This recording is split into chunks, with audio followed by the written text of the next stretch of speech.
I just can't figure out if it's because you're advanced or because I'm stunted. You take the red pill. You stay in Wonderland. I am McLovin. You do not talk about Fight Club. Life moves pretty fast. You don't stop and look around once in a while, you could miss it. Hello everybody and welcome to another episode of the Glacé Film Club podcast. The Way We Speak is a 2024 independent drama written and directed by Ebright. It stars Patrick Fabian, who plays Simon Harrington, Diana Coconubo, who plays Simon's wife, Claire Harrington, Kailey Rhodes, who plays Sarah Clawson, and Ayanna Berkshire, who plays Annette Davis. The film centres on Simon Harrington, an ambitious and articulate writer who thrives on public intellectual debate and sees himself as a rational voice in an increasingly polarised world. When he is invited to participate in a prestigious thought leader summit, Simon views it as an opportunity to solidify his reputation and expand his influence. Originally, Simon is meant to debate his longtime friend and intellectual rival George Rossi. However, when George suffers a sudden cardiac arrest and is forced to withdraw, the organisers replace him with Sarah Clawson, a young bestselling Christian essayist. Over the course of the conference, Simon and Sarah engage in a series of formal debates and informal conversations about faith, reason, morality, and the limits of an argument.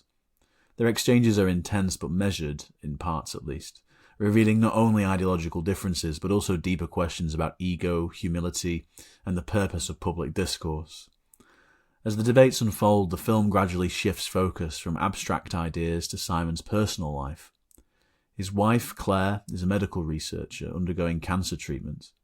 While Simon outwardly supports her, he is often distracted by his professional ambitions and obsession with winning arguments.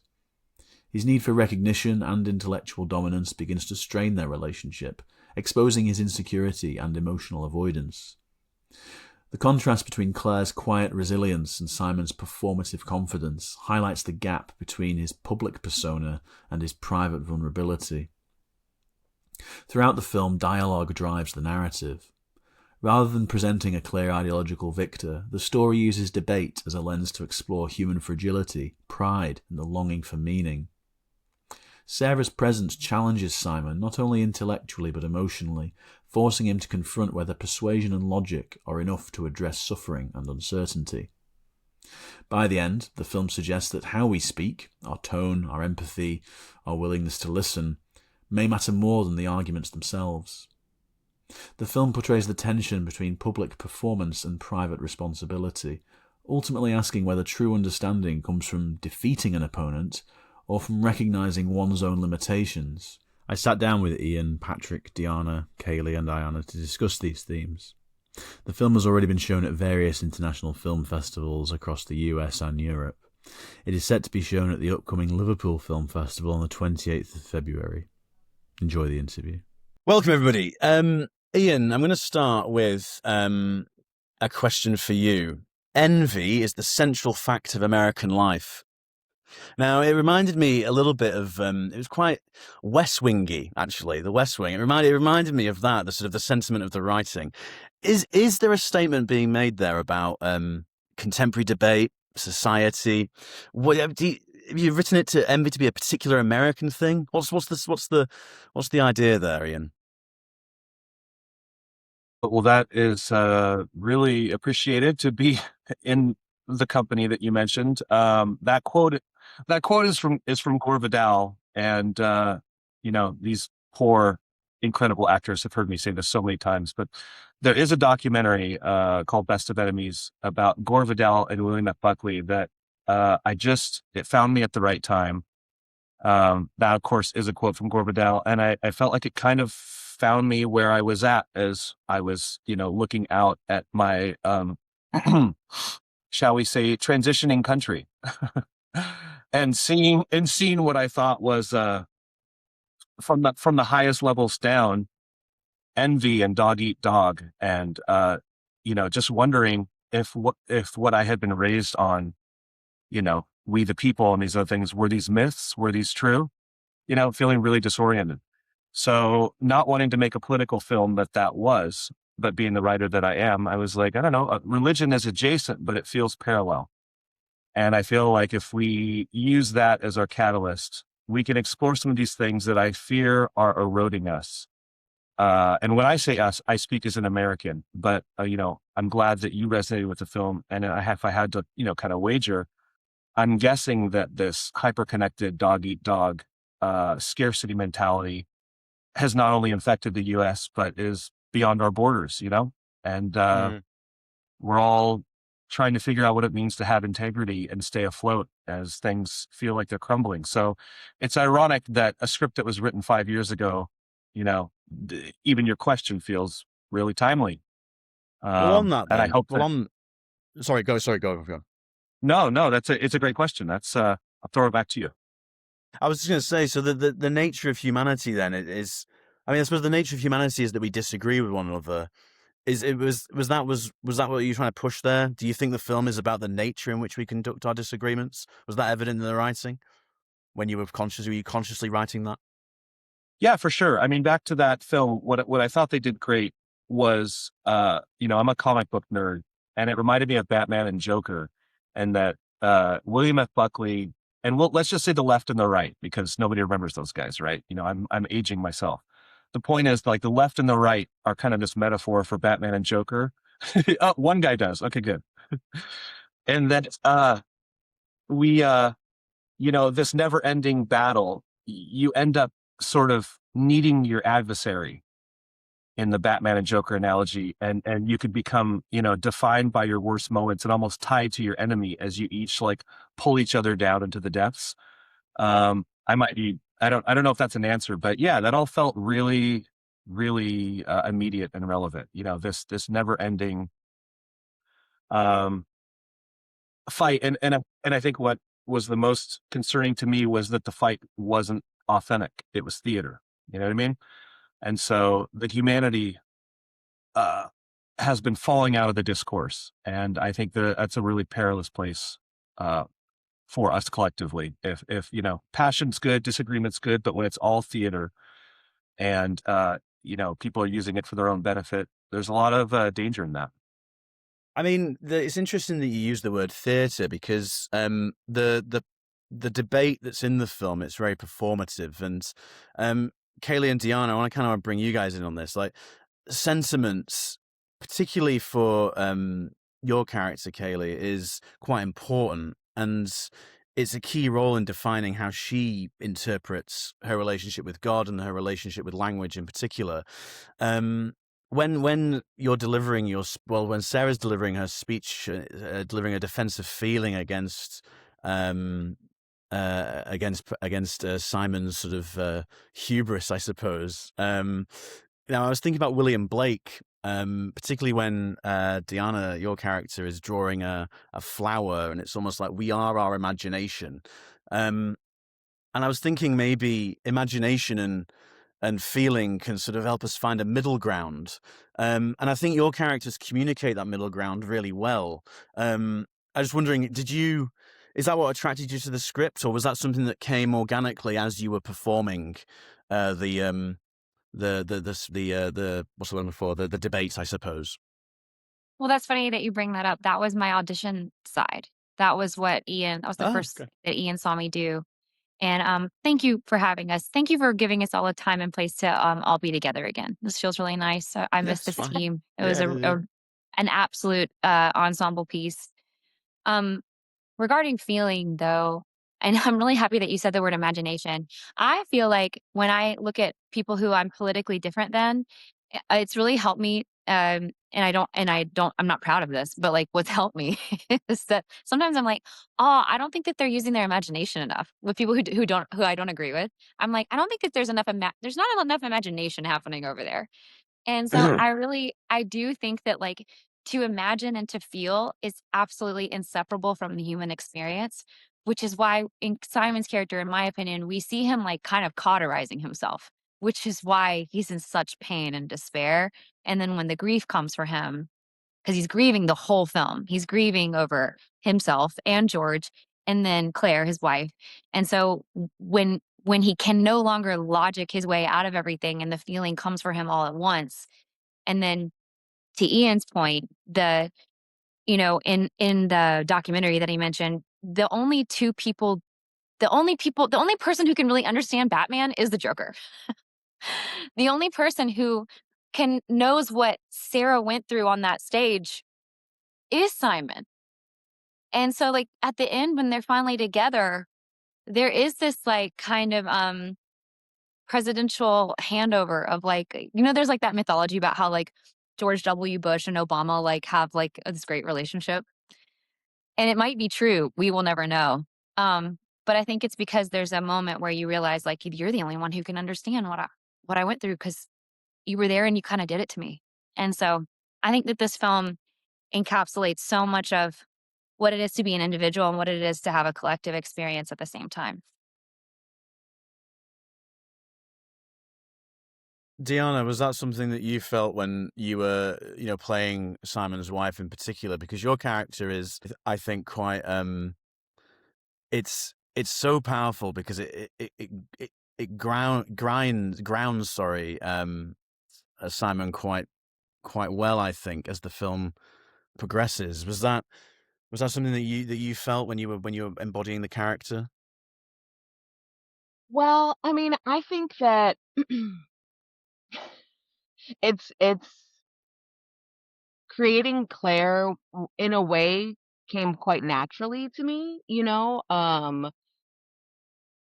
but I think we worked to create a powerful force of a human who also has empathy and who sort of sees the bigger picture. And so I think for Claire, it became more and more difficult to imagine like why Patrick's character was so stuck on like such a meaningless goal, if you will, when the bigger picture is, love and connection. And so I think it was hard for her to see why he couldn't give it up, and she kind of could see the bigger picture.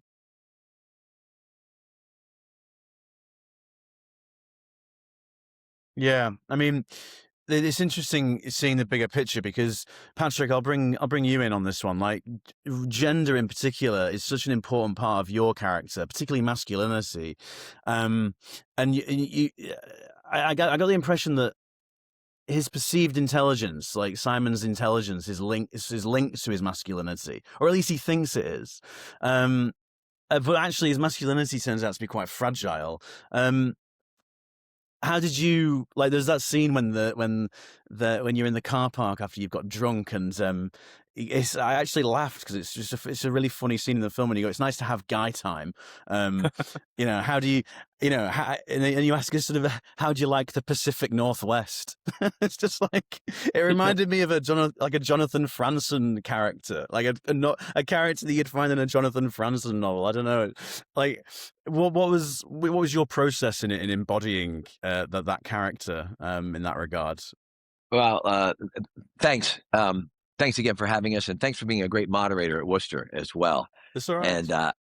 And the whole gender thing of it. It's funny. I don't think I consciously was like, what's he feel? But you just sort of keyed into something. His measuring stick would be his intellect. And my intellect is bigger than yours, is where it swings from, without a doubt.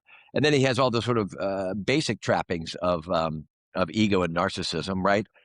He likes to be made, the way he's presented himself, and also the way he carries himself, sort of a cock of the walk, if we will, right? And the women are the chicks, literally, beneath him, scurrying about him. And I think what he runs into in the movie, in the script, is he runs into the fact that he's none of those things, and he is fragile, and his inability to care for his wife. In the very beginning with the girl, I'm so hell-bent on getting a pencil so I can give my autograph that I neglect to even give my sick wife water. And it's only through the lens of somebody else's view on that there's an inkling like something's askew, And I think he's running so headlong in it, like Deanna was talking about, this goal that I want so much that I think will fill the hole inside of me. If I could just do this. Even George's death is sort of brushed aside as an inconvenience on this inexorable march towards my destiny, right? It's finally here. And I think the film speaks a lot of the notion of like, and so if you finally are there, but you've done all this wreckage in your wake, what is it worth? What gaineth the man, right? That sort of thing. But I want to go back to the gender thing, because if you recall, when we were doing the Q&A in Worcester, somebody really keyed in on Simon being fluid and all that. And I mean, they really wanted to drill down on something. It was almost a baited question, or it was the rather, you make a piece of art and somebody is going to view it, and through their prism and their experience, they are going to see things, and they're going to see these red flags or bells. And one of them, they basically expressed that I was, latently gay with George, and that's all there was to it, and everything else was a sideshow. And then at first I was resistant to that, and I thought, oh, there's a Hemingway aspect to this. There's absolutely I'm a man's man, to your point, the Pacific Northwest. It implies that we're lumberjacks, right? But really, his attachment to George is so much more intimate than his wife in many, many respects, right? And I think it's fair game. I don't think it gets fully explored out. But nonetheless, I think it's certainly an element there. And the fact that an audience member picked up on it means that it's there as well, I think.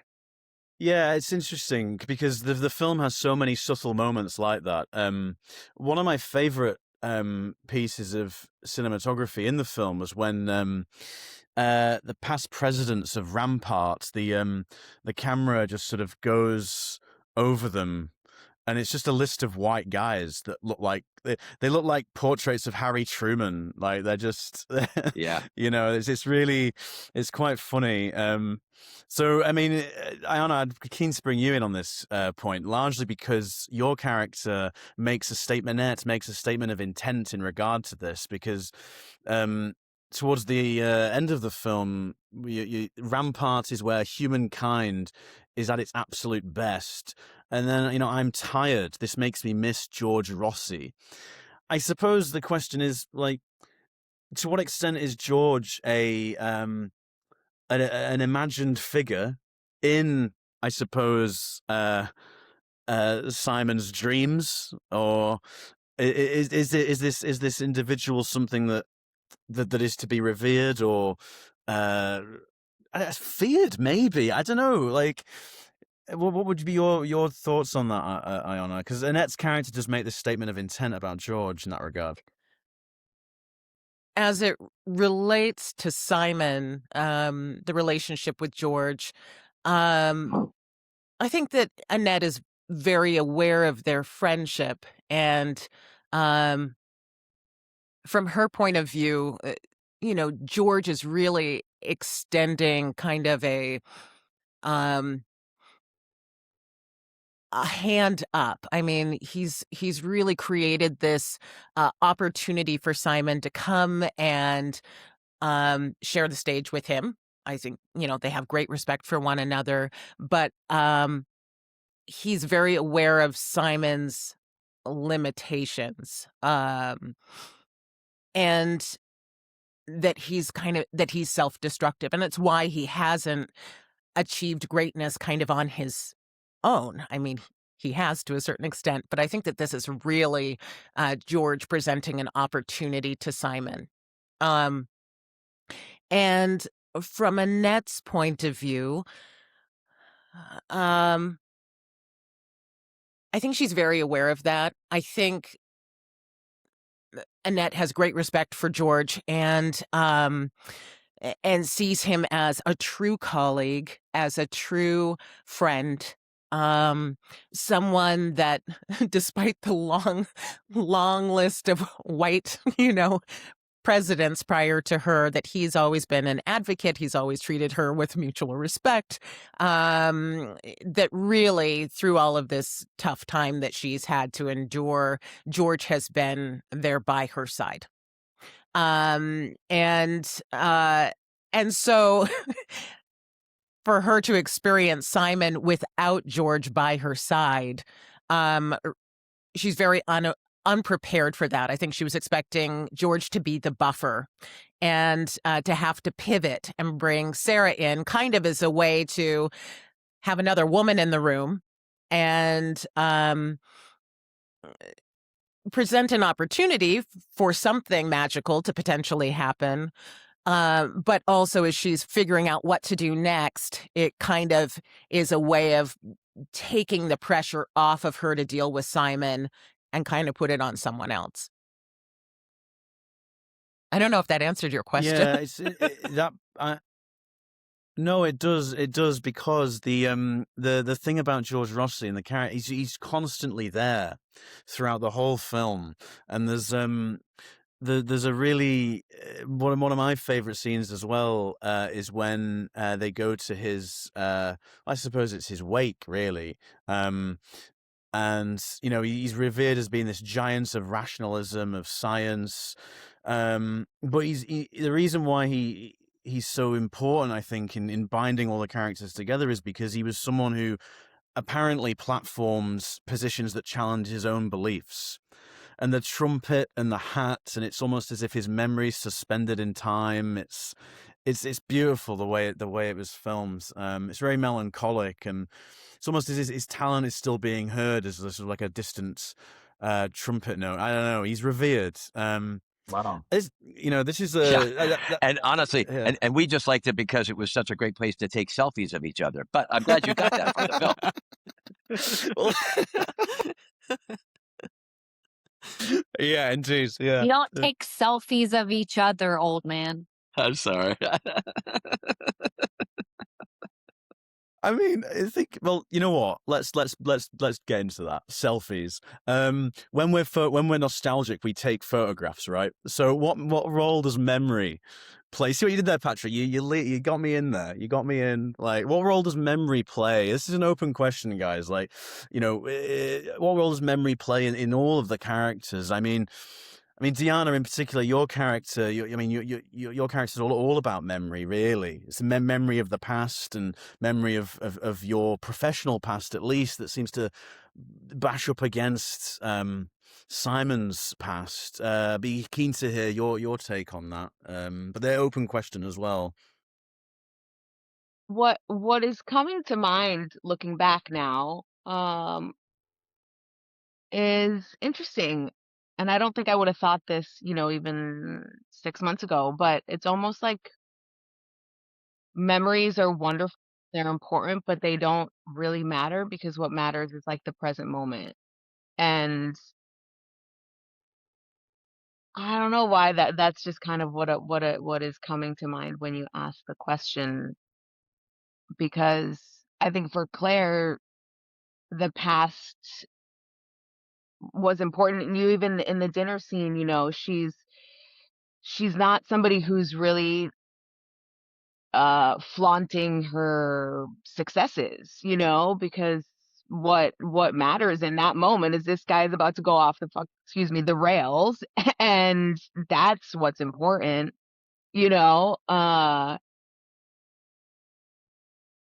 all the success in the world doesn't matter, because ultimately we're all headed towards the same end, right? The same fate is death.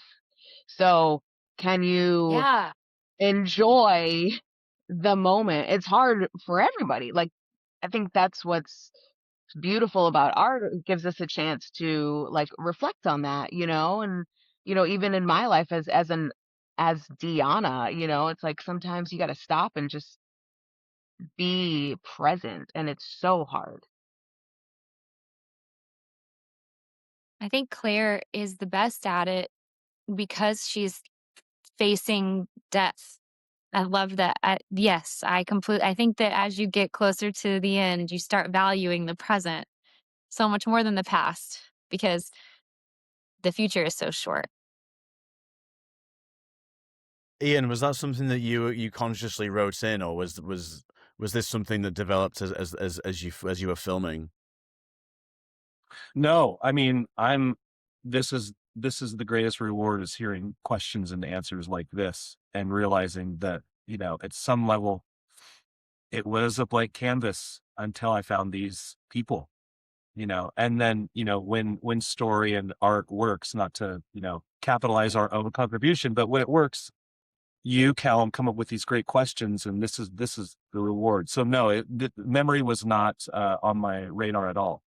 But it's interesting, 5 to however many years after I've written it, these questions and answers really resonate for me now when I think of the film. It's, and I think the only thing I'll say is what Deanna and Kailey have gotten at, which is, I think, kind of gets closer to what the film maybe is now versus what I intended it for, which is this, Kailey used the word cauterized, and Deanna is talking about, what I'm hearing is like Claire's ability to change. Memories can be great. We can have nostalgia, but when it becomes Don Quixote so quickly. We can take something that was pure, the moment, the chance for the big break or whatever. And I think the film's really asking, will you bring your best self into that? And I feel like Claire, with all of her accolades, is allowing herself to change and to try her best in such a painful, diminished state, to be human and, to walk with the quote unquote enemy, despite what her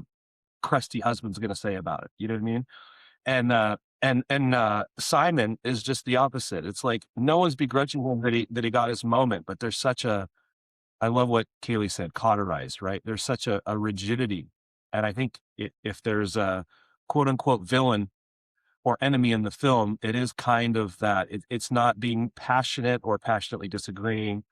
It's not begrudging people for having their moments. It's going into those moments and letting them, kind of change you into something you're not. And I feel like when I turn the news on or I'm on social media, that's my urgent fear, is not that we have people in power or people making a name for themselves, but like, are they using that to turn themselves into something, these myths, these memories, right? It's like they're holding on to something way too tightly, and rather than changing and being human.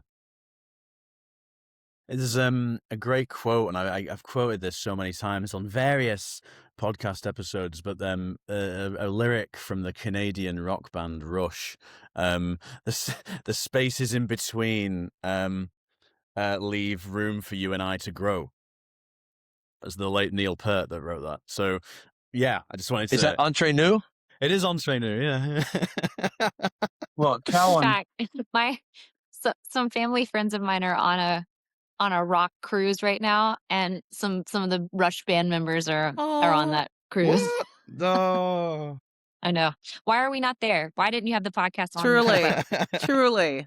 Well, Callum, you didn't know that you're talking to two humongous Rush fans, and then other folks here like Ayanna who have met band members. And I'll just say, Patrick, I trust you've got your tickets to the 2026 tour already, because I have failed to get mine, but I'm going to. I have not. I was unable to get on. I was in London trying to snag them, and so I'll be their hook or crook. I mean, yeah. My brother got tickets. I don't know how, but he got tickets. He doesn't deserve them. You haven't met him. He's a drummer in a band, to be fair. Like, all right. I mean, Patrick, I'd quite like to talk to you about Simon's apology in the film, because it's almost quite adolescent, really, because control is something that Simon's character needs, whether it's controlling debate or trying to control his life. And I think your character handles, well, the way you act that grief is so elegant, and the way he breaks down, and it's very natural, and it's an honest portrayal of grief, and in such a short time in terms of how the character develops. He's offering out his hands to Sarah, and it's such an interesting shift for the character, because he's almost refused to apologize, or refused to sort of acknowledge his own weaknesses, I suppose. Yeah, I think he's had time to think about it on his own. Yeah. Since that, I mean, his existence has certainly gone away from the peacocknesses of it all. The idea of losing a partner and then brushing your teeth by yourself is probably the most poignant sort of thing, when you don't have two toothbrushes anymore next to the sink. That's an everyday occurrence. It's an undeniable occurrence that no amount of intellect and shielding can keep at bay forever. And so once that starts to drip in and get in, that becomes a part of the existence. So when Sarah shows up at the door doing the mundane thing of taking the trash, and it's raining and whatnot, that alone is sort of disarming. And then the notion of will come in. Can I get you a glass of water? Please sit down. All the mannerisms of this is how you look. I've seen humans behave like this. This is how I'm supposed to behave. But I think he wants to make a connection. And he does so obliquely by using Claire's journal, right?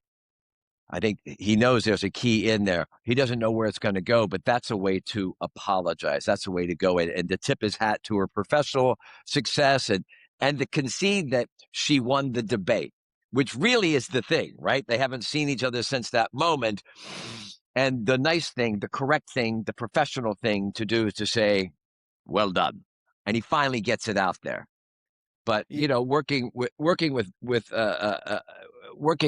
across the table it was such a fun scene to do because I was able to go ahead and just give over, and it was fun. It's one of those wonderful moments where all of a sudden it all sort of comes together. Yeah, and I think I was just going to say the writing as well really brings your characters out. The duality between Sarah and Simon in particular. I mean, there's you comment on that you have a charge with someone like an electrical current. I don't know if it was a subtle thing within the writing or whether it came out, but I just noticed it because the characters. But Sarah, your character was talking about. Sorry, Kailey, your character was talking about the character of Sarah. I know why Kailey's smiling too about the charge and the current, because we debated about the wording and stuff like that. We talked about what was going on, and I'm sorry, go. Yeah, no, I was just going to say he's trying to root his emotion in scientific rationality, but then he realizes he can't, and he has to go back to the journal, and it's almost as if Sarah has allowed him to recognize that actually not everything is rational. Some things are just pure and sentimental, and that's fine. I don't know if you guys got that with the duality of the characters. I definitely got that, and I also got the beauty of the moment and her supplying the language to him. They're both tacitly they're acknowledging that they have a current. And there's an electricity between them, and she is uniquely positioned because of her faith / because of her. I am not a person of faith myself. I have faith. I'm not a religious person. But because of the softness that arises from that place, she's able to be the grief holder that he needed. And so in that moment, the oil and water are emulsifying into a delicious dressing. I mean, yeah, but I do want to say, as much as we made mention in the beginning, Ian had written an attractive script to actors, and being the kind of director that he was, we didn't know until we got there. He was also open to how does this stretch with you, and so that allowed not a freedom to all of a sudden make up stuff, but it allowed a freedom of knowing that the director wasn't like, it must be like this. And I think that really helped all of our characterizations to be able to explore and expand. And in particular, that scene with Kailey at the end, that happens because he set the stage for us. We'd worked up to that moment. And then he sort of took his hands off to be like, what do you guys got going? And then I get to work next to her, and all that stuff gets to come out. And I found that again and again when I was doing scenes with Claire, when I was with Ayanna. No and no. All of that stuff really, really blossomed and made the totality of the piece vibrate for me. And I was so pleased to see at the end result that it was vibrating for people as well. Sorry, I just sort of took that over. But, I was just thinking about, it's those small moments that Kailey's talking about. I don't know why I'm pointing. Sorry, but, that's the stuff. I mean, that's what I'm in it for. That's what gets me off, without a doubt. Call HR. Sorry. I have actually, that's very appropriate of the film, Patrick. No, we'll leave that in. I think the freedom that on that note, go on. Well, I was just going to say, I think the freedom that Ian allowed on set to discover and fill in all those spaces in between, also allowed for a lot of fun and kind of the best of all of our abilities, because we're all, full developed human beings who approached this project with so much individual research and care and consideration for one another. It really allowed us all to kind of find our best moments in between what Ian had written and also lift what he had written. It was so much fun. Yeah, Kailey. Yes. Yes. Well, and also I'm gonna also add that, Ian is not a woman. Ian is not a person of color. Like all these things. And like, so, and he carries that into that. He's like, I wrote these words, but I need your input on like what's actually going on for you. How is that hitting your body? How is that hitting your experience? And like, Yanni and I have done some theater together before this movie, and so we've never been on another film together, but we both, I know, have experienced directors who don't they can't hold that space, and they don't know. And so to find, and that's with a script that they didn't write.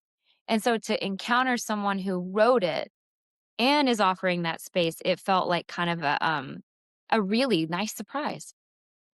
Yeah. Agreed. Wow. Agreed. Thank you, And I Dan. think that moving forward into my next projects, do hold other directors and writer directors to that standard. I ask for more, and in large part because of what we were able to experience with Ian and what he gave and what he, created space for, and what he also went back to the drawing board, after we said, whoa, that's not going to work. That he was flexible, amenable, and open to hearing other perspectives and developing along with us. It's quite nice to hear the chemistry that you all have with each other. When you were doing the table reads, did it just click because of Ian's openness? I mean, I want to jump in and, I felt like it clicked because of them. I had sat, anybody who has done the foolish thing of bothering to write a script, you have all the negative voices in your head of like, bro, you're middle-aged. This is never going to see the light of day, right? You have all this and you have to keep with it for years and believe in it enough to keep rewriting it. And inevitably you get bored of it. It is impossible to not be too close to it. By the time you get the advantage to sit across, oh my gosh, I'm meeting Patrick Fabian 6 months after I screamed at his character's outro on Better Call Saul. Like, it was like, I did pretty good that was pretty spoiler free. And these just amazing actors, Ayanna and Kailey and Deanna, who were really hard to find. Like, I sweated not getting each one of them. It was like there was no second place. It was like, if I get 5 out of 6, I'm in trouble. I really need my first place pick for every one of these characters. And then we sit down, and the room across from us is vibrating because it's like a jazzercise or some like very loud. Yeah. And like, so the room is literally pulsating. I'm easily distracted. And I'm like, oh, I'm so sorry that this is my first in-person introduction to these people. I owe you a better place. I'm just instantly thinking about the aesthetic and like, oh, do they already want to pack it in and go home? And then they start reading this thing that I'm too close to, and it comes alive, and by the end I'm tearing up, never teared up when I've written and rewritten it. It's just me sitting on a stupid PC. So for me, it was not only actors, capital A actors, but it's these actors and whatever intangibles were going on in the room. And that's the magic for me that I miss. I want to get back to that place of, boy, how fortunate are we that the things that are moving without, kind of Simon's logic. We did our best to cast on talent. We did but there's something else here. There's something else I can't audition on how Deanna and Kailey are going to get on behind the scenes, or Patrick and Ayanna. So there's so many beautiful things that are, moving, and coming out in them. It was really meaningful, because again, you spend years just sitting there being like, what am I doing? And it's not ripe until it's ripe. And then you got to get the right people.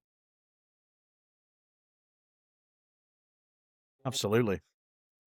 I mean, a final question really to wrap it up. And it links to what you just said there about getting the, what am I doing? I'm writing, got to get the right people, all that sort of stuff.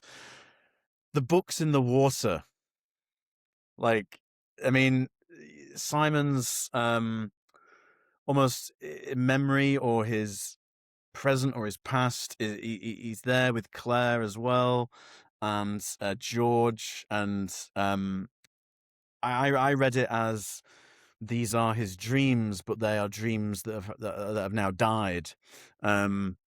What was the symbolism? I'd be interested to hear like everyone's take on this. Really, I appreciate it's not necessarily the we're all on different digital screens. It's like a pixel mirror time dungeon. Like it's but it's what is the books in the water? How did that resonate with you all? The symbolism of that, I thought it was beautiful. But I'd be keen to hear because I thought it tied the film together really nicely. Floating memory, floating literature. I'll go first, only because I remember how cold it was to get in the water, which was fun. I remember the books. There was a limit. I mean, it's a low budget film, right? There's a limited amount of books we can get waterlogged, and them like blowing and trying to make sure there was enough books in frame before they were completely sunk. So there's just I see that scene and I think of all the shenanigans going on around it, but the calmness of it, and I don't know what that is. That's what I like about it. It's just this visual that the filmmakers have thrown in there. Take what you will from it, which I love. But when I see that, I also love the aftermath, because then I'm with George on the bench, and it's the first time that you get to see Simon and Claire is not sick. Deanna is woods and glammed up, and her hair's cascading, and and like you see, like, of course he fell in love with her. Deanna, how did your character, your arc develops from? It's the first time in Simon's memory where your character is not sick. It's such a good point to bring up, because your character's exploring different things with expressing herself as well. Again, I bring it back to the flower as well. What was your take on that? On the revealing of like her beauty, or the book? Both really, because there's I read it as beauty in the arts, really.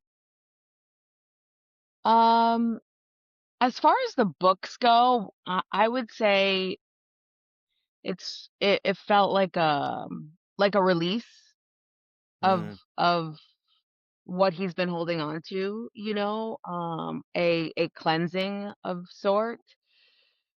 Because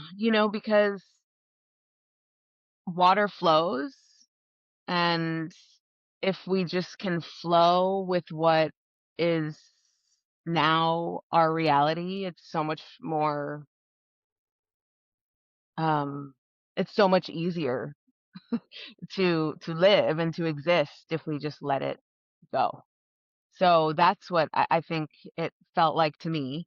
And then as far as revealing Claire, I guess I have like mixed feelings about it, because I think she carried herself very well and was incredibly poised, even though people perceived her to be, sick. And so it's like, what is beauty other than what's really inside? And in society today, it's so hard to, especially as a woman, to be anything but physically beautiful. But I don't it's tough, our reality and what we're told is one thing, but then what is the core of the human inside? What is the spirit? What is their truth? And it can shift like that, and I think that's also a point that Ian may have been making or not, because I think a lot of this stuff is revealed and it hits us differently when you watch it in different stages of your own life, but beauty is fleeting and things change. You can get sick and you suddenly are another person from what it looks like, but are you still the same person on the inside? And how do you even deal with that, One of the things I really enjoyed about that moment, with George, Claire, and Simon on the bench, and I didn't see it as this profound moment of beauty for Claire because, I mean, she, Deanna presents as beautiful throughout the film if we're talking, both inside and out. She's so strong. She's so, um, consummately put together, like, just really such a force. And in that final moment, um, as the reveal is happening, I thought, of course she's going to be there. We're going to see her next, and it symbolizes that, okay, she has passed over, and now she is with George and Simon. But what I loved about it was kind of the nonchalance of the eating the licorice, and it felt very much like a choice. Like maybe as soon as she's done with the licorice, she'll stick around for a minute, but then she might just move on. She's there out of choice. And I think it's a choice that isn't brought about by needing to either take care of Simon or a need to, there's no obligation to be there. It's just because she wants to. And I think it feels like for the first time in the film, since she walked out, she's done something for herself. It's such an astute point that you've made there, in the sense that, like, it's focusing on this idea of agency, isn't it? And every character has their own agency in their own way. It's just about how that's portrayed through the relationship between each character and the writing. I mean, even Simon's obsession with battle. I mean, he describes his wife as a warrior, and when he finds out that George is in the ICU, he says, no, he's dogged. He'll pull through.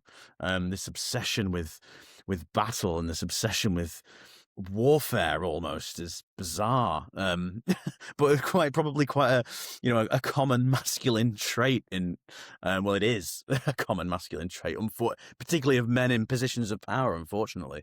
But that softens as the hubris softens as the film goes on. And I think the books in the water, for me at least, it represented a final sort of end, a washing of everything. And that's why I love the film. And that's why I've watched it more than twice. I've watched it 3 times, guys. So there you go. Thank you. Wow, So, that is it's all right. You're kind of our the best audience we could hope for. Well, I mean, guys, thank you so much. That was awesome. Loved every minute of it. Thank you for your time. Thank you for your interesting questions. Questions and answers. Guys, thank you so much. Absolute pleasure. Absolute pleasure. Thank you for listening. I hope you carve out some time in your schedule to catch a screening of this film. As I said earlier, it's being shown at Liverpool Film Festival on the 26th of February. It's been shown at various film festivals across the US and Europe. Thanks again for listening to the Glacé Film Club podcast. Like and subscribe on Apple and Spotify. Check us out on Instagram, TikTok, and YouTube. Thank you once again for listening to another episode of the Glacé Film Club podcast. We'll see you all later.